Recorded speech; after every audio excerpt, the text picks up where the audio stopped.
Hello, ladies and gentlemen. This is Anthony John Agnello, Senior Social Editor at Games Radar Plus, and this is Dave Roberts. Hey, how's it going? We're on the E3 show floor, and we just played The Legend of Zelda Breath of the Wild. Yes. And I could do it all day. I didn't even play it. I watched you play it. I could watch you play it all day. I don't want to sound like that guy who's freaking out, but it is as good as I was hoping it would be. It is utterly Zelda at the exact same time as being completely different. Right. So what were your first impressions on the game? Like, what was the first thing that immediately struck you about it when you picked up the controller to play? That Nintendo is selling this as a return to the exploratory style of the original Legend of Zelda for Nintendo. And that game feels like this game. Right. You start out and it's just go play, go explore, head out into this ruined, dead Hyrule that's just overgrown with trees. There's this very, very intense Hayao Miyazaki vibe to the entire thing.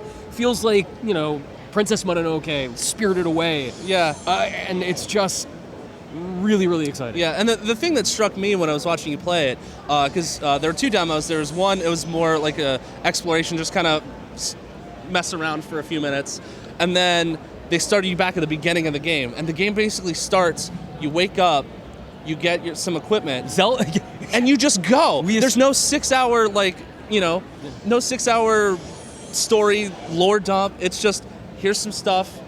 Don't herd goats. It's not goat herding. Yeah, no goat herding. Link wakes up in a pool of blue goo, and a lady in his brain says, "You've been asleep for 100 years." And then he goes outside, and Cave Santa is out there. There's an old man with a huge bushy beard who teaches you how to eat cooked apples, and then you're just out there. Yeah. You're just in this massive world, and the only thing that really happens is a lady tells you to go to one spot, and a temple erupts out of the ground, and then she goes, "Look over there," and there is a giant Satan cloud with a pig face on the front of it that apparently ate everything.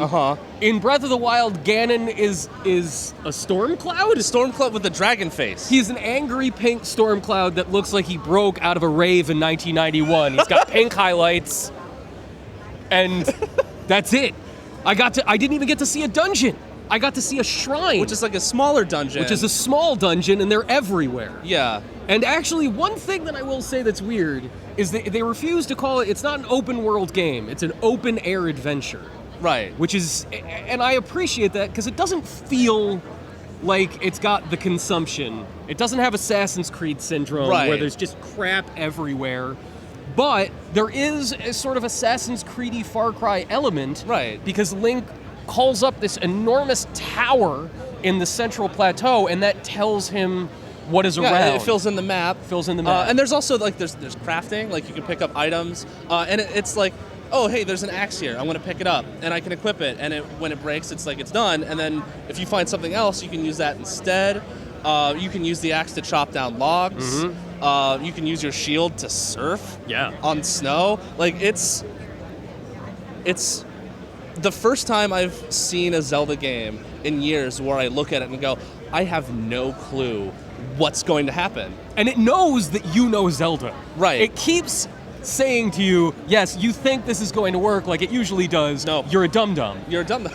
I tried to jump off a mountain, because Link can always jump off mountains, and then he gets to the bottom and he goes, ugh, and loses a heart. Right. Instead, I died. Yeah. I jumped off a mountain and immediately died. Yeah. I tried to go swimming, and then I drowned because I was in the water too long. Right. I did just eat a bunch of mushrooms before I went in the water. You didn't even cook them either. So Link might have had a cramp. I did cook them. You didn't cook the steak. I had a skewer. You just ate the steak raw. I found a steak. I stole it from some moblins. It's fine. It was delicious. You're basically going Revenant here, like Leonardo DiCaprio. Full Link never meets a bear. But it never take happens. a look at this, by the way.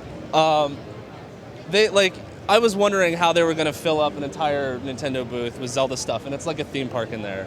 It's incredible. And that is, as they told us, supposed to be full scale to what Link would be seeing in the world. So that Mokoblin, not a Moblin. Not a Moblin. A Mokoblin. That guy is enormous. and slavering, but they just are all over the place having a cookout when you're playing the game. Right. You keep running into them and they're just barbecuing.